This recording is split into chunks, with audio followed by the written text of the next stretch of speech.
Hello, dear students. This is Dr. Utkarsha Thakre, and let us start with a new chapter, that is biotechnology, one of the most important chapter from the syllabus of 12th standard. So, without losing our time, let us start with the main core of the chapter. Now, what is biotechnology? It is advanced branch of biology, and it deals with the use of technology in biological sciences.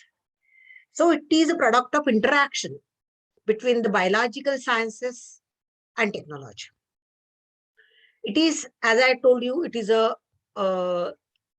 application, applied branch of biology. The term was firstly used by the scientist you can see here on the screen, Carl Ire. Carl Ire in 1919. What for?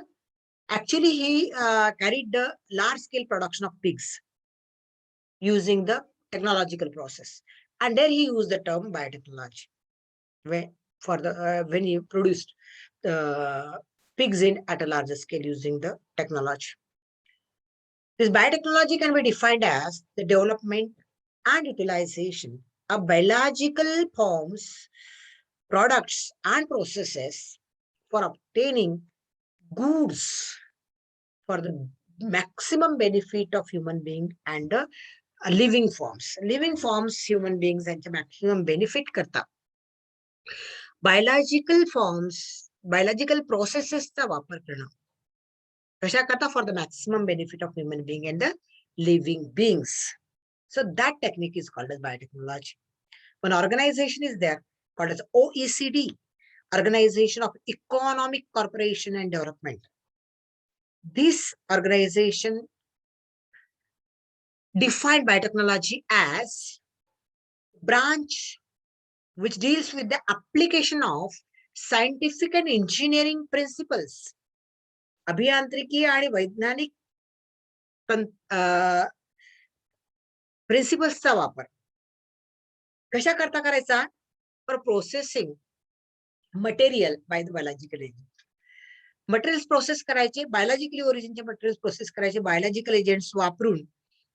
कशा? आणि त्याचा शेवटी output काय? To produce the goods and provide the services to human being and the different living beings in the living world. या सजीव सृष्टीमध्ये जे वेगवेगळे living वर्ल्डमध्ये जे इंडिव्हिज्युअल्स आहेत, त्या इंडिव्हिज्युअल्सला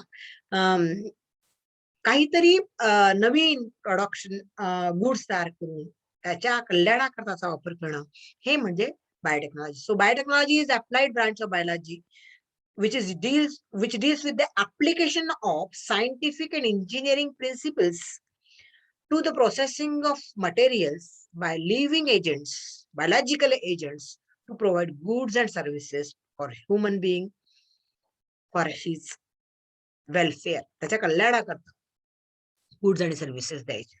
त्या टेक्नॉलॉजीला आपण म्हटलं बायोटेक्नॉलॉजी. तर ही जास्त इलॅबोरेट आणि महत्वपूर्ण डेफिनेशन आहे which is given by OECD. This biotechnology is divided into two major types,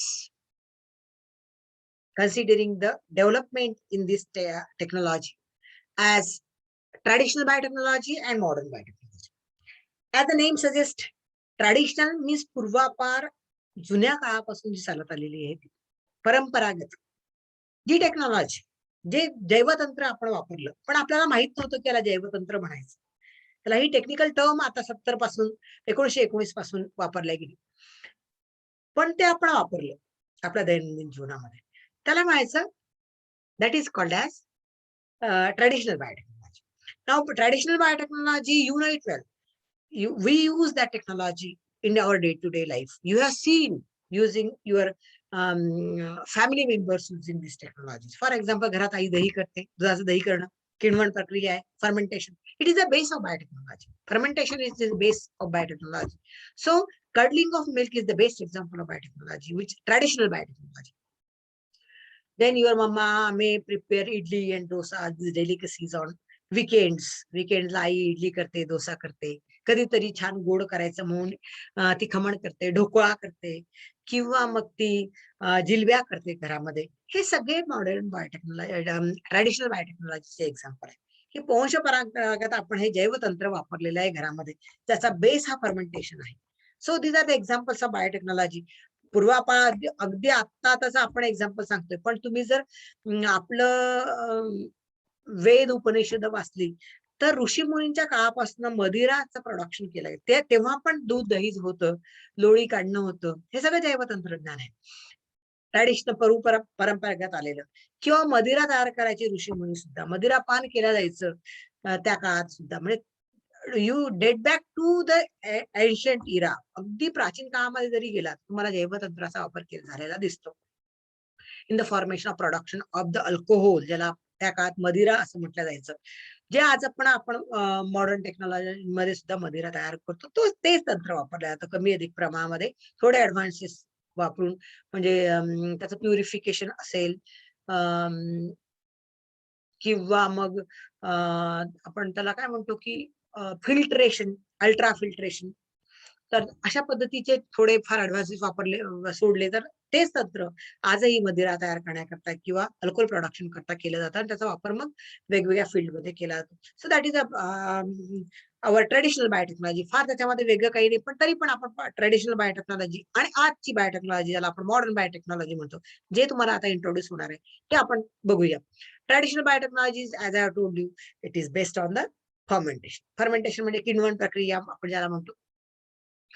and where the microbes are used. दुधाचं दही होतं, किण्वन प्रक्रिया ज्याला तुम्ही म्हणता 10वी पर्यंत, त्याच्यामध्ये आपण जीवाणू वापरतो, म्हणजे बॅक्टेरिया वापरतो, म्हणजे मायक्रोब्स वापरतो. So in this modern traditional biotechnology, the microbes are used as a tool, and the technology is developed from since ancient age. For example, preparation of curd, ghee, soma, vinegar, yogurt, cheese, then production of wine, means the alcohol, etc. These are the examples, as we have discussed, are the examples of modern traditional biotechnology. It has become an art of kitchen in Indian houses. जसं मी तुम्हाला सांगितलं की भारतीय घरांमध्ये मधलं हे पाककौशल्य आहे. त्या प्रत्येक पाककौशल्यामध्ये हा ट्रेडिशनल बायोटेक्नॉलॉजीचा वापर केला जातो. म्हणजे दही करते आई, दह्याचा वापर वेगवेगळ्या रेसिपीज मध्ये करते, किंवा आई जेलेबीज करते, किंवा आई घरामध्ये इडली, डोसे अशा पद्धतीच्या इंडियन डेलिकसीज आपण बघतो, which are enjoyed in the Indian kitchens. So it is this traditional biotechnology is the art of Indian kitchen. Okay, and this contribution is made by several chemists. It is discussed by several chemists, biochemists, microbiologists, etc. over a time to explain the mechanism of this process. या biotechnological process चं mechanism explain केलेलं आहे सगळ्या contributors in the form of chemists, biochemists, and microbiologists, and where the role of microbes is underlined in the biotechnological process via the process of fermentation. किण्वन प्रक्रियेच्या माध्यमातून कशा प्रकारे सूक्ष्मजीवांचा वापर या तंत्रामध्ये, जैवतंत्रामध्ये, म्हणजे बायोटेक्नॉलॉजी मध्ये केला जातो, हे या सगळ्या लोकांनी आपल्याला उद्धृत केलंय की आणि आपल्याला उकल करून सांगितलेलं आहे. हे सगळं तुम्हाला आता ट्रेडिशनल बायोटेक्नॉलॉजी माहिती आहे, फार सांगण्याचं कारण नाही.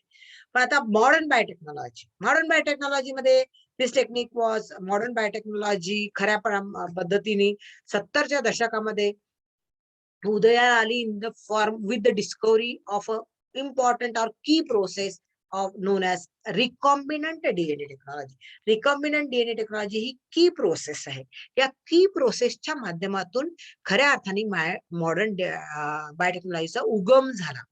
आणि मग 1973 मध्ये स्टॅनली कोहन आणि बॉयर, हॅबरलँड बॉयर, ह्या दोघांनी मिळून जैवतंत्रज्ञानामधला ही महत्वाची की प्रोसेस, ज्याला आपण रिकॉम्बिनंट डीएनए टेक्नॉलॉजी म्हणतो, ती जगाला सांगितली. This technique has change the complete outlook of the scientific world. म्हणजे पूर्ण चेहरा मोहरा बदलून टाकला. कारण या टेक्निकचा वापर करून वेगवेगळ्या रोगांवरती उपचार करणं शक्य झालं. या टेक्निकचा वापर करून वेगवेगळ्या प्रकारच्या इम्प्रूव्ड प्रजाती प्राण्यांच्या आणि वनस्पतींच्या तयार करता आल्या. वेगवेगळ्या रोगांवर मात करणं शक्य झालं, प्राण्यांमधल्या आणि वनस्पतींमधल्या सुद्धा. आणि म्हणून या तंत्राने रिकॉम्बिनंट डीएनए टेक्नॉलॉजी या तंत्राने it has change the complete outlook of the scientific world. Okay, the technique permits. आता या टेक्निक मध्ये काय होतं की change or modify the genetic material. जे जीन्स विशिष्ट कॅरेक्टर एक्सप्रेस करण्याकरता रिस्पॉन्सिबल आहे, टॉननेस आहे, डॉर्फनेस आहे, ब्रो साईज आहे, असे वेगवेगळे कॅरेक्टर जे जीन्स एक्सप्रेस करतात, त्या जीन्सला चेंज करायचं, त्यांना मॉडिफाय करायचं. कशा करता? टू द न्यू स्पेसीज और the species with new characters मिळवण्याकरता ह्या जीन्सला चेंज करायचं, त्याला मॉडिफाय करायचं. हा त्याचा बेस आहे या जेनेटिक इंजिनिअरिंगचा किंवा हा आरडीएनए टेक्नॉलॉजीचा. It is the combination of biology and production of technology based on the genetic engineering. म्हणजे ही जी मॉडर्न बायोटेक्नॉलॉजी आहे ती काय आहे? It is a combination of biology and production technology which is based on genetic engineering, and that ultimately lead to this modern biotechnology. त्याच्यातून मग modern बायोटेक्नॉलॉजीचा उगम झाला. तर जीवशास्त्र आणि तंत्रज्ञान याचा वापर करून जे जैवतंत्रज्ञान आलं, जेनेटिक इंजिनिअरिंग आलं, तो हा मॉडर्न त्यातूनच हे मॉडर्न बायोटेक्नॉलॉजी आज आपल्याला जगामध्ये दिसून येते. आता कशा पद्धतीने मॉडर्न बायोटेक्नॉलॉजीचे कुठले प्रॉमिनंट फीचर्स आहेत ते आपण बघूया की which are the prominent features of modern biotechnology. Which are they are it has a capacity to change the genetic material to get the new species. Genetic material change करायचं म्हणजे genetic material कुठलं आहे? Maximum individuals मध्ये genetic material DNA असतं, काही viruses मध्ये genetic material RNA असतं. तर हे जे आरएनए किंवा DNA whatever the genetic material may be, it is change to get the new species. How? By the key process that is of recombinant DNA technology or by the process known as polymerase chain reaction. RT-PCR मध्ये आपण polymerase chain reactions चा वापर करतो. Micro अरे किंवा मग sale fusion किंवा मग सेल कल्चर किंवा मग बायो प्रोसेसिंग अशा पद्धतीचे वेगवेगळे टेक्निक वापरून जेनेटिक मटेरियल चेंज करायचं आणि अकॉर्डिंगली ही टेक्नॉलॉजीचा वापर करायचा. मग ह्या टेक्नॉलॉजीचा वापर केल्यानंतर जे काय आउटपुट मिळेल त्याच्यावर आपल्याला मालकी हक्क देता येतो. So second important feature is that there is a ownership of technology. हे तंत्र जे विकसित केलं जाईल by changing the gene, when some diseases are controlled, by changing a gene, when a new variety is produced, त्या व्हरायटीचा मालकी हक्क तुम्हाला घेता येतो. मॉडर्न बायोटेक्नॉलॉजी मध्ये you can get the ownership of the technology. How? By filing the patent. तुम्हाला माहिती आहे हळदीचं पेटंट आपण घेतलं, नीमचं पेटंट आपण घेतलं, मार्गोसाचं औषधी वनस्पती म्हणून, किंवा राईसच्या काही व्हरायटीजचं पेटंट आपण घेतलेलं आहे. तर हे पेटंट म्हणजे मालकी हक्क आहे की ते जे आपण तयार केलं त्याला जगाच्या पाठीवर कोणाला वापरायचं असेल, जे तंत्र आपण विकसित केलं, एखादी बायोलॉजिकल प्रोसेस आपण विकसित केली असेल, एखादं वाण आपण विकसित केलं असेल वनस्पतीचं, प्राण्याचं, किंवा एखादी बायोलॉजिकल प्रोसेस आपण नव्याने शोधून काढली असेल, एखादी प्रजाती आपण नवीन तयार केली असेल, एखादा जीन आपण नवीन तयार केला असेल, तर त्याचं पेटंट आपल्याला स्वतःला घेता येतं आणि मग आपल्या परमिशन शिवाय दुसरं वापरू शकत नाही. हा याचा एक महत्वाचा फीचर आहे मॉडर्न बायोटेक्नॉलॉजीचा. And it has a socio political effect. म्हणजे आता नवीन प्रजाती तुम्ही तयार केली तर नवीन प्रजातीने भरपूर उत्पन्न मिळणार आहे. मग शेतकरी ते वाण 100% वापरणार. जसं बीटी कॉटन हे वाण आहे की जे प्लांटला रोगाच्या प्रसारापासून मुक्त करतं. त्या प्लांटमध्येच बीटी जीन असतो. तो जीन विशिष्ट म्हणजे पॉड बोरर ज्या असतात म्हणजे बोंडअळी ज्याला म्हणतो, त्या बोंडअळीच्या प्रादुर्भावापासून मुक्त राहतं ते झाड. बीटी कॉटन जे आहे त्याच्यावरती बोंडअळीचा प्रादुर्भाव होऊच शकत नाही. कारण बोंडअळीने हल्ला केला की लगेच ते प्लांट एक प्रोटीन टॉक्सिन रिलीज करतं. ते प्रोटीन टॉक्सिन त्याचा स्पर्श जरी त्या प्रोबॉसिसला, त्या कॅटरपिलरचा झाला की ते कॅटरपिलर लगेच पॅरालाइज होतं आणि मरून जातं आणि परिणामी त्या प्लांटला त्या ह्या कॅटरपिलरची किंवा त्या पेस्टची लागण होत नाही. म्हणजे प्लांट स्वतःचं रक्षण करतो कारण तो स्वतः तशा प्रकारचं टॉक्सिन निर्माण करतो. तर हे अशा पद्धतीचे वाण निर्माण केले तर बट नॅचरली की समाजामध्ये सगळे शेतकरी समाजातला महत्वाचा घटक तो ते अशा प्रकारचं वाण वापरेल. प्रोडक्शन मग डिसीज फ्री प्लांट आहे तर त्याचं प्रोडक्शन त्या ठिकाणी जास्त येणार आहे. त्याच्या समाजावरती आणि पर्याय आणि राजकीय जीवनावरती परिणाम हा 100% असणार आहे. So nowadays, the conventional industries, pharmaceutical industries, agro industries, food industries, etc., are focusing their attention on this modern biotechnology to get the benefits on the through the large scale production of the outputs of modern biotechnology. Modern biotechnology G outputs आहे त्याचा फार मोठ्या प्रमाणामध्ये याचा वापर करून फायदे घेण्याकरता सगळ्या फील्डमध्ये, इंडस्ट्रियल फील्डमध्ये, फार्मास्युटिकल फील्डमध्ये, ॲग्रो इंडस्ट्रीजमध्ये, फूड टेक्नॉलॉजी किंवा फूड प्रोसेसिंग इंडस्ट्रीजमध्ये याचा वापर फार मोठ्या प्रमाणात केलेला आपण आज बघतो. आता मॉडर्न बायोटेक्नॉलॉजीमध्ये, ट्रॅडिशनल बायोटेक्नॉलॉजीमध्ये बघतो की आपण चीज असेल, बटर असेल, हे या ठिकाणी प्रोडक्शन जे करतो ते एक्झाम्पल आहे ट्रॅडिशनल बायोटेक्नॉलॉजीचं. देन अल्कोहोल प्रोडक्शन जरी आज आपण मॉडर्न टेक्नॉलॉजीने करत असतो तरी पण ते पूर्वापार आपण करत आलेलो आहे. So that is also the example of traditional biotechnology. Churning of milk आणि लोणी काढणं, चर्निंग म्हणजे लोणी काढणं, तर ते that is also the example of traditional biotechnology. Then curdling, दही तयार करणं, त्या माध्यमातून काही अल्कोहोलिक बिवरेजेस तयार करायचे असतील तर that is also the example of modern biotechnology. That is also the example of modern biotechnology. Let us switch. Yes. अरे काहीतरी चुकतंय का? मला पेन घ्यायचा आहे. येस, लेझर घेऊया आपण. Yes. These are the two important personnel which they have valuable contribution in the field of modern technology by the discovery of rDNA technology. That is Stanley Cohen and Herbert Boyer. In 1973, this technology was developed and it was established by these two fellows, Stanley Cohen and Herbert Boyer, in 1973. What is this recombinant DNA technology? Let us get introduced with the recombinant DNA technology. आपण त्याचा समजून घेऊया recombinant DNA technology. तर recombinant तयार करायचा, नवीन combination तयार करायचं टेक्नॉलॉजीचा वापर करून, डीएनएचं नवीन कॉम्बिनेशन. तर याच्यामध्ये काय केलं जातं की एका डीएनए मध्ये आपला हवा असलेला जीन त्याच्यामध्ये ऍड केला जातो.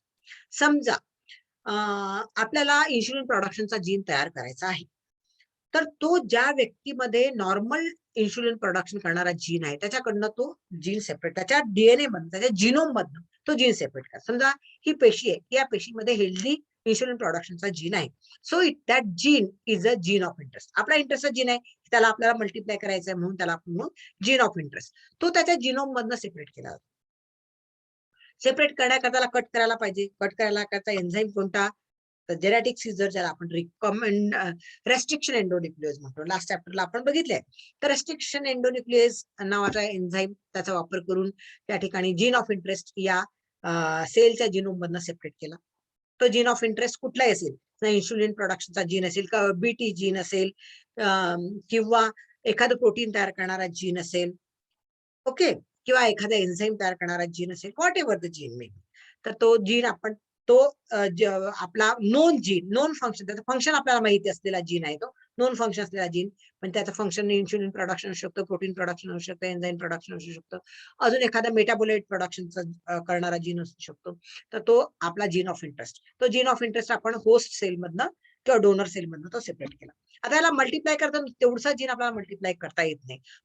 तो जीन कुठल्या तरी दुसऱ्या जीन मध्ये आपल्याला फिट करून त्या जीन सोबत त्याला मल्टिप्लाय करायचा आहे. मग त्याच्याकरता आपल्याला एक एंटायर जीन लागेल. म्हणून मग साधारणपणे plasmids they are used as a vector on which the DNA can be inserted and can be multiplied. तर आता हे प्लाझमिड कुठनं कलेक्ट केला जातात? Plasmids are generally present in the bacterial cell. तर आता बॅक्टेरियल सेल मध्ये जे प्लाझमिड असतात, what are plasmid? These are the double standard DNA molecules. आता DNA is the genetic material that you know well. आता DNA हे genetic material आहे, ते जेनेटिक मटेरियल जर आपण बॅक्टेरियल सेल मध्ये काढून टाकले तर ती बॅक्टेरियल सेल जगायला पाहिजे का? नाही, त्याचं सगळं मेटाबॉलिझम डिस्टर्ब व्हायला पाहिजे. पण असं होत नाही. का होत नाही? कारण या बॅक्टेरियल सेलमध्ये स्वतःचा असा other than this plasmid DNA स्वतःचा असा वेगळा क्रोमोझोमल डीएनए असतो. This is the chromosomal DNA of this bacterial cell. So this chromosomal DNA can carry the metabolism of that bacterial cell even if this plasmid or the plasmid DNA can be removed from the bacterial cell. So the double-stranded DNA called as plasmid can be separated, and it is used as a vector for the transfer of this gene of interest. So what are plasmid? These are extra chromosomal double-stranded circular DNA. Extra chromosomal म्हणजे chromosomal DNA शिवाय जास्तीचा असा तो असतो. So plasmids are extra chromosomal DNA present in the bacterial cell, and their presence is not required for the survival of bacterial cell. Bacterial cell जिवंत राहावी म्हणून plasmid त्याच्यामध्ये असलाच पाहिजे असं जरुरीचं नाही, because the bacterial cell has its own chromosomal DNA other than this plasmid. Plasmid DNA शिवाय chromosomal DNA पण स्वतःचा त्या plasmid मध्ये त्या bacterial cell मध्ये असतो. So it is used by the scientist as a vector for cloning, for multiplication of this gene of interest. And for since it is to be multiplied, हा gene आपल्याला याच्यावर ह्या DNA सोबत multiply करायचा असल्यामुळे याला याच्यावरती ट्रान्सफर करायला पाहिजे. So it is cut. So this plasmid DNA is separated from the bacterial cell. It is used as a vector, and this DNA is then, this plasmid DNA is then used as a vector. तो vector म्हणून वापरला जातो आणि त्याच्यावरती मग gene of interest insert केला जातो. Gene of interest is inserted in the plasmid DNA. Okay, so plasmid DNA मध्ये जे जीन ऑफ इंटरेस्ट आपण इन्सर्ट केला, आता हा प्लाझ्मिड DNA आहे, त्याच्यामध्ये जीन ऑफ इंटरेस्ट टाकला, मग हे नवीन कॉम्बिनेशन झालं. सगळ्याचा सगळा DNA हा बॅक्टेरियल सेलचा आहे का? नाही, सगळा DNA हा बॅक्टेरियल सेलचा नाही. आपण नवीन DNA त्याच्यामध्ये इन्सर्ट केला. Therefore it is a recombinant DNA. It is a combination of vector DNA, means plasmid DNA, plus the gene of interest. Now it is called as recombinant DNA, where this recombinant DNA contains the gene of interest. Now this gene of interest can be multiplied along with the plasmid DNA or vector DNA. मग याचं जर multiplication केलं तर मग आपोआप याच्या multiplication सोबत gene of interest सुद्धा मल्टिप्लाय होणार आहे. नंतर मग त्याचा वापर केला जातो, त्याच्या मल्टिपल कॉपीज तयार केल्या जातात, त्याचा वापर केला जातो. So what is recombinant DNA हे तुम्हाला काही ते कळलं असेल. की recombinant DNA is a DNA which is produced by inserting the gene of interest on the vector. Vector may be plasmid or cosmid, वेगवेगळ्या प्रकारचे वेक्टर वापरले जातात. पॉप्युलरली प्लाझ्मिड हे वेक्टर म्हणून वापरले जातात. मग प्लाझ्मिड म्हणजे काय तुम्हाला सांगितलं, आणि ते वेक्टर म्हणून कसे वापरले जातात ते पण तुम्हाला सांगितलं. त्या वेक्टर वरला कट केला तर कोणता एन्झाईम? तोच एन्झाईम जेनेटिक सीजर, त्याला म्हणतो आपण रेस्ट्रिक्शन एंडोन्यूक्लिएजेस वापरला जातो. त्यांनी प्लाझ्मिड कट केला जातो, मग त्याच्यावरती जीन ऑफ इंटरेस्ट इथनं टार्गेट सेल मधला काढलेला जीन ऑफ इंटरेस्ट त्याच्यावरती इन्सर्ट केला जातो, आणि मग तो तयार झाला, तो रिकॉम्बिनंट DNA या ठिकाणी तयार झाला, आणि याचा मल्टिप्लिकेशन करून मग तो वापरला जातो. मग तो वापरला जातो, जसं मी सांगितलं बीटी कॉटन मध्ये बीटी जीन इन्सर्ट केला जातो अशा पद्धतीने. मग तो बीटी जीन काय करतो, त्या जीन मध्ये थायरॉक्सिन नावाचं प्रोटीन तयार करतो, जे विषारी असतं, त्याच्यामुळे इन्सेक्ट पेस्ट ज्या पॅरालाइज होतात आणि मरतात. तर अशा पद्धतीने तो जीन ऑफ इंटरेस्ट आपण दुसऱ्या प्लांट मध्ये, दुसऱ्या अॅनिमल मध्ये इन्सर्ट करू शकतो, किंवा त्याच्याद्वारे तयार केलेले प्रोटीन्स त्याचा वापर आपण इंडस्ट्रियल लेवलला करू शकतो.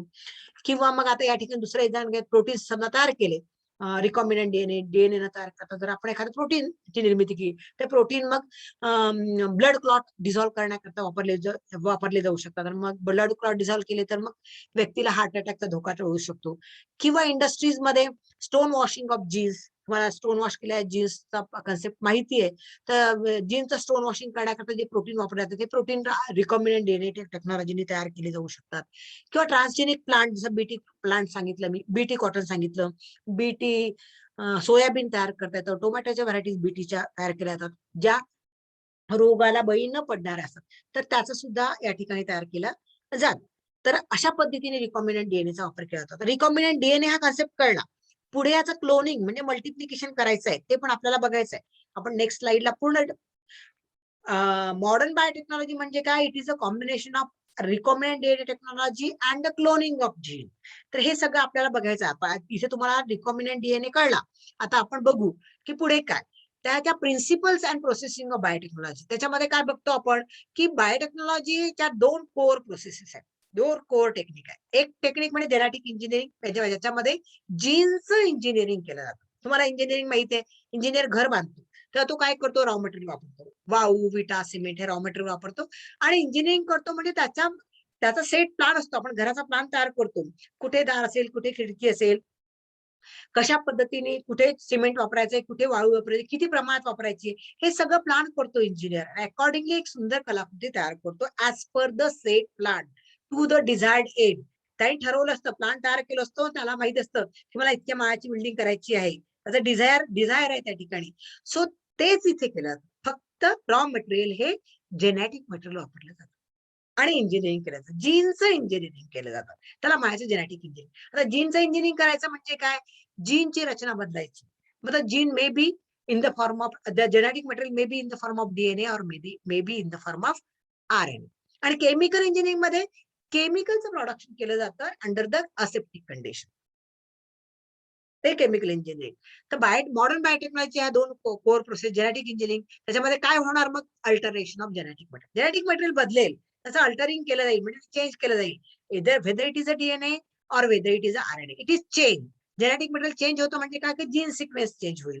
कुठे डीएनएचा किंवा आरएनएचा न्यूक्लियोटाइड सिक्वेन्स चेंज झाला की ऑटोमॅटिकली त्याचा जिनोटाइप चेंज की phenotype change. So in this वे असं जेनेटिक मटेरियल चेंज करणं, कॅरेक्टर्स मध्ये चेंज करणं ऍज पर द प्लान, त्याला म्हणायचं जेनेटिक इंजिनिअरिंग. जेनेटिक इंजिनिअरिंगचा आत्मा आहे आरडीएनए टेक्नॉलॉजी आणि जीन क्लोनिंग. रिकॉम्बिनंट डीएनए तयार करायचा, म्हणजे जीन मध्ये चेंजेस करून रिकॉम्बिनंट डीएनए तयार करायचा आणि मग त्याचं क्लोन करायचं, म्हणजे त्याचे मल्टिपल कॉपीज तयार करायचं, ते म्हणजे जेनेटिक इंजिनिअरिंग आहे.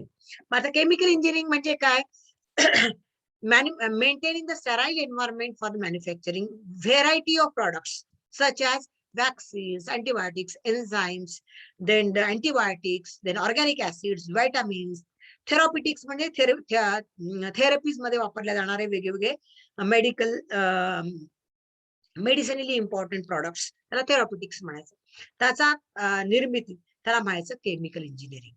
आता जेनेटिक इंजिनिअरिंग म्हणजे काय, की जीन मॅनिप्युलेशन करतो आपण, जीनचं अल्टरेशन करतो, जीन मॅनिप्युलेशन केलं जातं, म्हणजे अल्टर केला तो जीन, त्याचं रचना बदलली जाते. So genetic engineering means nothing but the manipulation of genetic material, म्हणजे डीएनए किंवा आरएनए जे काय जेनेटिक मटेरियल त्याचं मॅनिप्युलेशन केलं जातं, म्हणजे त्यांच्यामध्ये रचनेमध्ये बदल केला जातो, चेंजेस केले जातात, त्याचं मॉडिफिकेशन केलं जातं टू द डिझायर्ड एंड. जसं इंजिनियर करतो त्या डिझायर्ड एंडला, ते त्याला हवं तसं तो बांधतो, त्याच्या मनात ठरलेलं असतं, त्याची जी अपेक्षा ठरली असते की मला अशा इतक्या मधल्याचं, ह्या आकाराचं, या प्रकारचं घर तयार करायचं, तसं त्या डिझायर नुसार as per the set plan, directed predetermined way, म्हणजे as per the set plan.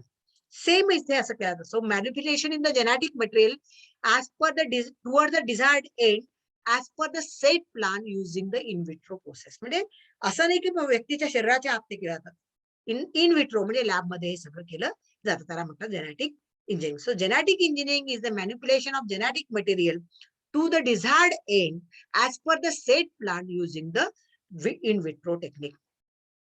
आता मॅनिप्युलेशन ऑफ जीन करायचं म्हणजे काय करायचं, manipulation of gene means changing the defective gene and replacing it. समजा इन्शुलिन प्रोडक्शन न करणारा जीन बॉडीमध्ये आहे, त्याच्यामुळे डायबेटिक आहे पर्सन, तर त्याचा तो डिफेक्टिव्ह जीन काढायचा, त्याच्या जागेवर नॉर्मल इन्शुलिन प्रोडक्शन करणारा जीन टाकायचा.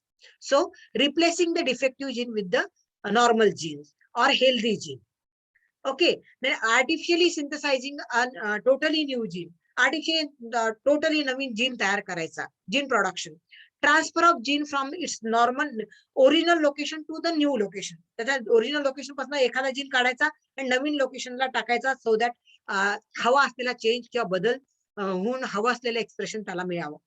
Secondly, introducing all together new gene, नवीन पूर्णपणे जो त्या एखाद्या इंडिव्हिज्युअलच्या बॉडीमध्ये, त्याच्या जिनोम मध्ये जीन नाहीच आहे, तो असा नवीन जीन एखाद्या इंडिव्हिज्युअलच्या जिनोम मध्ये इन्सर्ट करायचा. Introducing all together new gene to the genome. Combining 2 different gene, 2 वेगवेगळे जीन्स एकत्र करायचे आणि त्यातून नवीन जीन तयार करून तो इंट्रोड्यूस करायचा बॉडीमध्ये. किंवा अल्टरिंग द जिनोटाईप अल्टर करायचं, म्हणजे समजा एखाद्या इंडिव्हिज्युअलचं जे टॉल व्हरायटी आहे, त्याचं जिनोटाईप आहे कॅपिटल टी स्मॉल टी, तर त्याचं जिनोटाईप अल्टर करायचं. एकतर स्मॉल टी चेंज करायचा कॅपिटल टी नी, इंडिव्हिज्युअल टॉलच दिसेल पण जिनोटाईप अजून चेंज आहे. मग आता तुम्हाला फिनोटाईप दिसत नसेल तर तुम्ही त्याचा कॅपिटल टी जीन जर चेंज केला, दोन्ही जीन कसे होतील, स्मॉल टी होतील. स्मॉल टी मध्ये एक्सप्रेशन चेंज झालं. पहिला तो कॅपिटल टी स्मॉल टी होता, तो इंडिव्हिज्युअल टॉल दिसत होता, पण एकच जीन रिप्लेस केला आपण त्याच्यामधला, कोणता, capital T by small T. तर दोन्ही स्मॉल टी जीन झाले. इंडिव्हिज्युअल कसा दिसतो, द्वार दिसतो. अशा पद्धतीने जिनोटाईप अल्टर करून एक्सप्रेशन चेंज करता येतं.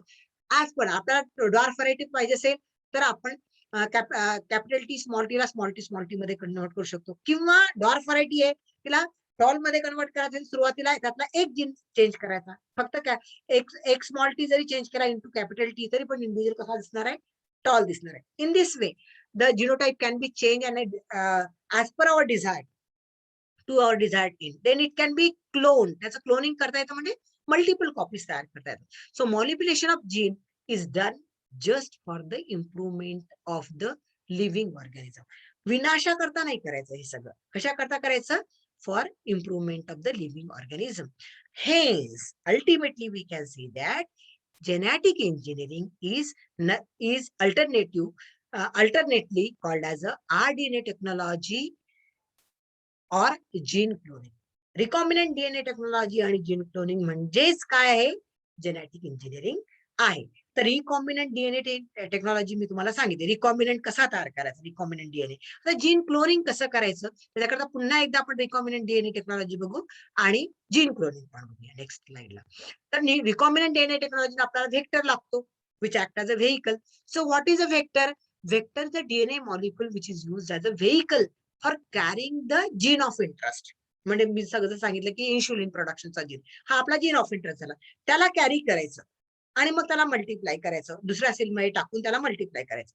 तर ते कॅरी करण्याकरता जो डीएनए लागतो त्याला म्हणायचं व्हेक्टर.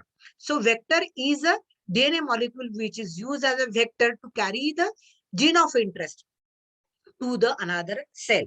तो जीन ऑफ इंटरेस्टला आपण फॉरेन जीन म्हणू शकतो, कारण बाहेरनं घेतलाय तो, त्या व्हेक्टरचा तो पार्ट नाहीये, म्हणून त्याला फॉरेन डीएनए सुद्धा म्हणता येईल.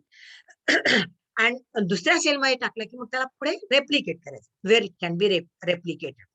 The vector containing foreign DNA म्हणजे gene of interest is term as a recombinant DNA. त्याला मग आपण रिकॉम्बिनंट डीएनए म्हणतो. आता इथे आपण पुन्हा एकदा बघू की ही बॅक्टेरियल सेल आहे, याच्यामधला हा प्लाझमिड, हा एक्स्ट्रा क्रोमोझोमल डीएनए, हा सेपरेट केला या ठिकाणी, इथे बाहेर काढला, मग त्याला कट केलं कशाने, रेस्ट्रिक्शन एंडोन्यूक्लियसनी, आणि आपला जीन ऑफ इंटरेस्ट त्याच्यावरती इन्सर्ट केला आणि हा रिझल्टंट जो आहे तो रिकॉम्बिनंट डीएनए त्या ठिकाणी तयार झाला. अशा पद्धतीने आपण प्लाझमिडचा वापर करून किंवा व्हेक्टरचा वापर करून रिकॉम्बिनंट डीएनए तयार करतो आणि मग याचं क्लोनिंग केलं जातं. आता कसं क्लोनिंग केलं जातं, technique of gene cloning after RDNA technology. तर the gene with known function म्हणजे आता इन्शुलिन प्रोडक्शनचा जीन आहे, तर आपल्याला माहिती आहे त्याचं फंक्शन काय, की इन्शुलिन प्रोडक्शन आहे, किंवा बीटी जीन आहे तर त्याचा आपल्याला फंक्शन माहिती आहे की थायरॉक्सिन नावाचा प्रोटीन तो तयार करतो. असा नॉन फंक्शन असलेला gene can be transferred to its normal location into the cell, another cell, using the suitable vector. Vector कोणता वापरला आपण, प्लाझमिड. ह्या प्लाझमिड वरती जीन ऑफ इंटरेस्ट या ठिकाणी ऍड केल्यानंतर हा झाला रिकॉम्बिनंट डीएनए. इथपर्यंत तुम्हाला माहिती आहे. मग रिकॉम्बिनंट डीएनए सुटेबल होस्ट मध्ये ऍड केला जातो. आता सुटेबल होस्ट कोणता असेल, आता plasmid is a part of bacterial cell. मग बॅक्टेरियल सेल मध्ये प्लाझमिड पूर्वी होते, म्हणजेच काय, ते पुन्हा जर बॅक्टेरियल सेल मध्ये आपण आत सोडले विशिष्ट पद्धतीने, त्याला मायक्रो इंजेक्शन म्हणतात. त्याचे वेगवेगळे टेक्निक्स आहेत जे तुम्हाला आता अभ्यासाला नाही आहे. तर त्या टेक्निकने, किंवा गन टेक्निक आहे, गन बंबार्डमेंट टेक्निक, गट टेक्निक म्हणतात, तर त्यांनी बरोबर इंजेक्शनच्या सिरिंजच्या माध्यमातून तो डीएनए आत सोडला, तो रिकॉम्बिनंट डीएनए बॅक्टेरियल सेल मध्ये. तर अशा पद्धतीने मग तो सेल कुठल्या तरी होस्ट सेलला आपल्याला ट्रान्सफर करायचा. मग अशा होस्ट सेलला ट्रान्सफर केला जातो ज्या ठिकाणी तो इझिली ऍडजस्ट होईल त्या सेलमध्ये आणि स्वतःला मल्टिप्लाय करू शकेल. मग जर आपण बॅक्टेरियल सेल मधला काढला, मोस्ट पॉसिबली जर प्लाझमिड आपण व्हेक्टर वापरला तर तो नेहमी बॅक्टेरियल सेल मध्येच, बॅक्टेरियल सेललाच होस्ट म्हणून वापरला जातो. मग तो रिकॉम्बिनंट डीएनए आता बॅक्टेरियल सेल मध्ये टाकला. आता हा रिकॉम्बिनेशन असलेला, त्याच्यामुळे एक फॉरेन डीएनए आहे किंवा जीन ऑफ इंटरेस्ट आहे, असा जीन ऑफ इंटरेस्टला रिकॉम्बिनंट डीएनए ह्या बॅक्टेरियल सेल मध्ये टाकला. आता ही बॅक्टेरियल सेल जशी जशी मल्टिप्लाय होईल, म्हणजे एकाच्या 2 सेल, 2च्या 4, 4च्या 8 अशा सेल तयार होतील by cell division. So when it will replicate, the recombinant DNA present within the bacterial cell also automatically replicate, and we can get the multiple copies of the recombinant DNA. In this way, the gene is cloned. हा single gene multiple copies मध्ये अशा पद्धतीने clone केला जातो. एका sale मध्ये सुद्धा याच्या मल्टिपल कॉपीज तयार होऊ शकतात, कारण तुम्हाला माहिती आहे की बॅक्टेरियल सेल मध्ये एकटा प्लाझमिडची संख्या एक नसते, एकापेक्षा जास्त पण असते, कारण डीएनए विथिन द बॅक्टेरिया हा जो प्लाझमिड आहे तो बॅक्टेरियल सेलच्या आतमध्ये सुद्धा मल्टिप्लाय होतो. एकापासून 2, 3, 4 प्लाझमिड बॅक्टेरियल सेलमध्ये पण तयार होऊ शकतात, आणि जशी जशी बॅक्टेरियल सेल डिवाइड होईल त्यासोबत सुद्धा त्याच्या मल्टिपल कॉपीज ऑटोमॅटिकली तयार होतात. या प्रोसेसला आपण काय म्हणतो, क्लोनिंग.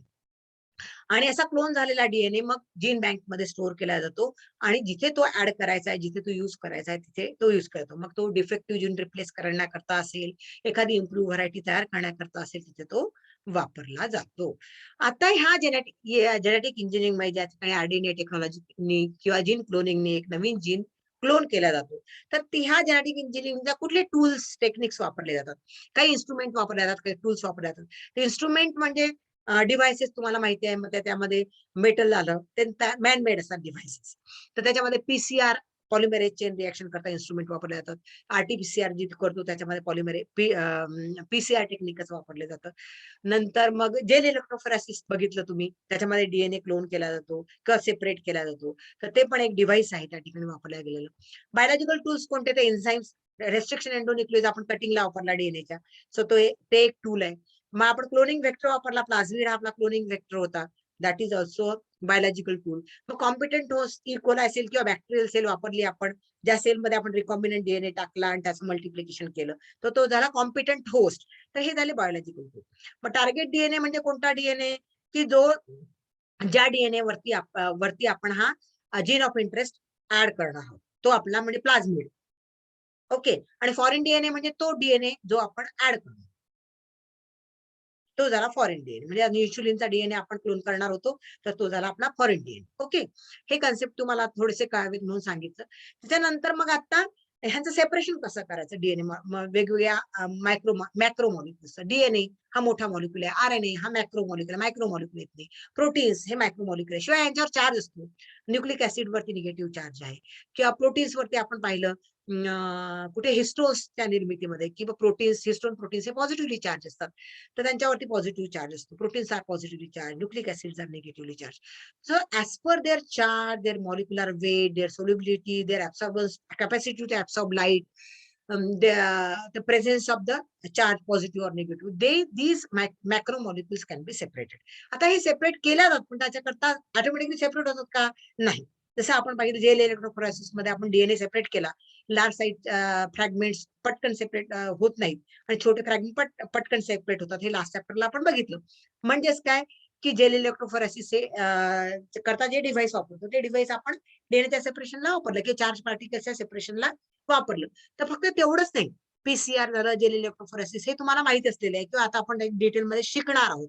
पण याशिवाय पण असे डिव्हाइसेस आहे की जे वापरले जातात या मॅक्रोमॉलिक्युलला सेपरेटला, जे तुम्हाला अभ्यासाला नाही, फक्त एक्झाम्पल म्हणून मी तुम्हाला माहिती असावं बाबा म्हणून तुम्हाला इथे सांगणार आहे, की जेल परमिएशन त्यामध्ये on the basis of size of the पार्टिकलचा साईज कसा आहे, छोट्या साईजचे पटकन एन्झाईम सोबत मॅच होतात आणि ते सेपरेट होतात.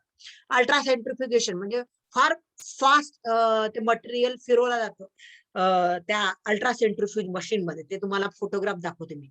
ऑस्मोटिक प्रेशर त्या मॉलिक्युलचं किती आहे त्या बेसिसवर सुद्धा मॉलिक्युल सेपरेट करतात. आयन एक्सचेंज क्रोमॅटोग्राफीने आपण क्लोरोफिल पिगमेंट सेपरेट करतो, पेपर क्रोमॅटोग्राफी.